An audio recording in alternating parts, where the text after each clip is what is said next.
India کے ساتھ refinery کا جو ان کا معاملہ تھا بڑی سہولت سے ہو گیا.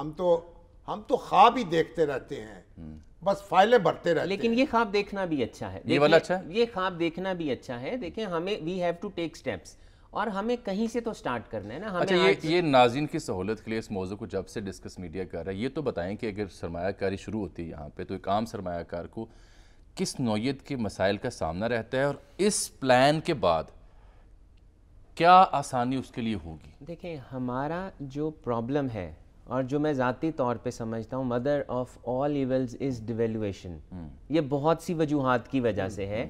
ڈیویلویشن کی وجہ سے آپ کے ملک کے اندر انفلیشن بڑھ رہی ہے, ڈیویلویشن کی وجہ سے آپ کے ملک کے اندر انٹرسٹ ریٹ بڑھ رہا ہے, ڈیویلویشن کی وجہ سے آپ کا کاسٹ آف ڈوئنگ بزنس بڑھ رہا ہے. اب ہم نے اس کو دور کیسے کرنا ہے؟ جب تک آپ کے پاس ڈالرز نہیں آئیں گے. ڈالرز کیسے آئیں گے؟ یا آپ ایکسپورٹ کر سکتے ہیں, ایکسپیٹریٹس پاکستانیز بھیجیں گے, یا فورن ڈائریکٹ انویسٹمنٹ آئے گی, یا آپ کے ملک کے اندر وہ ڈالرز جو کسی کے تکیے کے نیچے ہیں وہ آپ کی اسٹیٹ کی کٹی کے اندر آ جائیں.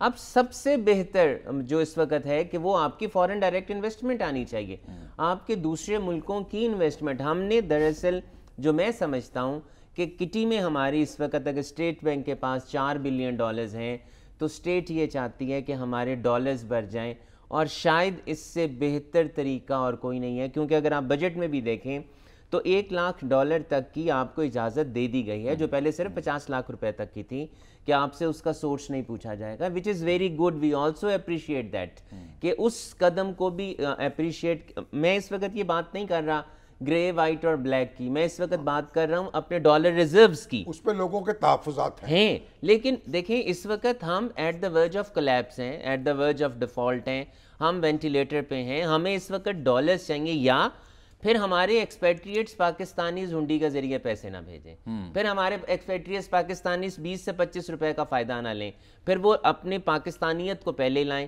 اور اسٹیٹ بینک میں وہ جو پیسہ نہیں آ رہا, اگر ہمیں وہ پیسہ بھی مل جاتا ہے تو ہمارا روپی اسٹرانگ ہو جاتا ہے. ہم ایکسپورٹ بیسڈ کنٹری نہیں ہیں, ہم امپورٹ بیسڈ کنٹری ہیں, اور ہم اپنے ٹریڈ ڈیفیسٹ کو اور ہم اپنی امپورٹ روک کے کم کر رہے ہیں. یعنی ہم ڈالر کمائیں گے تو استحکام آئے گا روپے کی قدر میں, اور روپے کی قدر میں استحکام آئے گا تو ڈالر کمائیں گے. تو ڈالر کمانے کے لیے ضروری ہے کہ یہ انویسٹمنٹ آئے, کاروبار چلے, ایکسپورٹ بڑھے. ایکسپورٹ تو تب بڑھے گی نا جب کاروبار لگے, نہیں جب یہاں کچھ پیدا کریں گے پھر ایکسپورٹ کریں گے, تو وہ بھی ایک طریقہ ہے. اور اوورسیز پاکستانی پیسے بھیجیں, اس سے بھی آپ کے زر مبادلہ میں اضافہ ہوگا. تو کئی محاذوں پر کام کرنے کی ضرورت ہے بیک وقت. ہر محاذ پہ ضرورت ہے کام کرنے, ہر محاذ جنگ پر ضرورت ہے. ہم لڑیں گے بے خطر. تو کوئی ریکمنڈیشنز اگر آپ being the president of the chamber دینا چاہیں فردر اس کو بہتر کرنے دیکھیں, جب تک یہ امپلیمنٹ نہیں ہوگا, اس میں الٹیمیٹلی لوکل انڈسٹری کا ذکر نہیں ہے, اسٹیک ہولڈرز کا ذکر نہیں ہے, اس کا بعد میں ہو سکتا ہے, بعد میں اس کو ایڈ کیا جائے, لیکن اس کا سٹارٹ کرنا بہت ضروری ہے. آپ پرپوز کر سکتے ہیں جی, الٹیمیٹلی ہم نے اسٹیٹ کو پرپوز کرنا ہے. ہم پرائم منسٹر آفس کو ہے, بورڈ آف انویسٹمنٹ کا نوٹیفیکیشن ہے, تو ہم پرپوز تو کر سکتے ہیں. کاشف بہت شکریہ. شام صاحب, بریک سے پہلے آپ کی خدمت میں, چونکہ ہمارے ہمسائے میں ڈاکٹر منموہن سنگھ کی جو اقتصادی اصلاحات ان کا بڑا ذکر ہے, اور وہ بھی ایک زمانے میں اسی ڈاؤن فال کا شکار رہے, اور منموہن سنگھ کے پلان ان ایکشن آئے 1991 میں. وہ اس سے کمپیریزن بنتا ہے اس اسکیم کا؟ دیکھیں, جب نواز شریف صاحب وزیر اعظم بنے پہلی بار, تو اس وقت انہوں نے یہ جو نعرے لگائے تھے, جو پروگرام پیش کیا تھا, وہ وہی پروگرام تھا جو منموہن سنگھ نے اڈاپٹ کیا. اور اس وقت انڈیا بہت مشکل میں تھا, انڈیا کے زر مبادلہ کے ذخائر بہت کم ہو چکے تھے, انڈیا کی ایکسپورٹ بہت کم تھی, انویسٹمنٹ بہت کم تھی. مگر جب وہ لے کے چلے, اس وقت نرسمہا راؤ وزیر اعظم تھے, اور وہ تھے فائنانس منسٹر تھے. اس کے بعد وہ وزیر اعظم بن گئے. وہاں تسلسل کے ساتھ وہ پروگرام پر عمل ہوا. ایک جملہ سنیے سر, وہاں 13 برس تک ڈاکٹر منموہن سنگھ کی معاشی پالیسی پر عمل ہوتا رہا, اور یہاں اگلے 8 سے 10 برس میں 2-2 سال کی میوزیکل چیئر 2-2 سال کی. نواز شریف صاحب گئے, بے نظیر آ گئی, بے نظیر گئے, نواز شریف آ گئے, پھر وہ بھی گئے, پرویز مشرف آ گئے. ہم نے دیکھیے, ہم نے کہا ڈی نیشنلائزیشن, پرائیویٹائزیشن, وہ ابھی تک وہ جو ہمیں